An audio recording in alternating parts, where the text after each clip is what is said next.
Когато бях много малък, може би на не повече от 7-8 годишна възраст, и тък му бяха тия мутренските години, където воюваха всякакви мафии една срещу друга. Това е 96-та, 7-та, 8-та година, където даваха по телевизията за някакви мултимилионни бизнеси, групировки. И аз питах, тате, много ми е интересно как един човек може да управлява и да е собственик на стотици фирми. Това си го спомням като ясен ден, ясен спомен. Бяхме почти в центъра на града, той ме возеше с един автомобил Застава на около 30-40 години и тогава.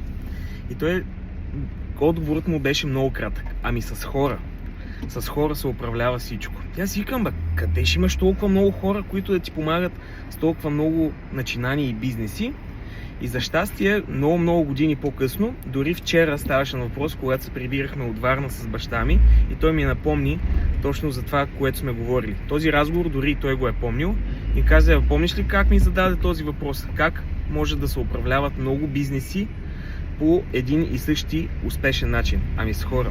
И сега искам да покажа човек, който, наистина заради който мога спокойно да кажа, че управляваме една от най-добрата организации за управление, менежиране на входове в Плевен, пък смятам, че и в областта сме изключителни лидери. Петю. И знаете ли как се познава много лесно? Петю кара един служебен автомобил. Ето този. Този автомобил е първата ми кола, която е на над 15-20 години, едно много старо Сузуки. По-голямата част от вас го познават. Петю се е погрижил така за автомобила, както аз дори не се грижа за моята личен автомобил, за BMW. Колата закарва всеки месец на пълно почистване. Не можете да си представите какъв блясък има в таблото. Кола, която е на 20 години, блести и лъщи. Повечето мордари, и повечето хора, където са във фирмите назначени, тази кола ще я кара докъдето ни паднат гумите. Петю я поддържа по безупречен начин. И това отличава добрите организации, добрите изобщо хора, които работят с тях. Аз не ги наричам нито служители, нито работници, аз ги наричам партньори. Петю го приемам точно като партньор в бизнеса и заради това качеството на услугата ни е по възможно най-добрият начин.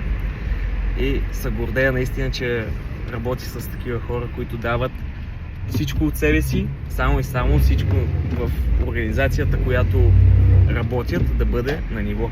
И с това видео искам да ти благодаря, Петю, въпреки че той не иска сега да каже нищо, защото не знам дали се снима, дали обича да се снима, но аз това така от душа и сърце му благодаря, че е такъв прекрасен човек.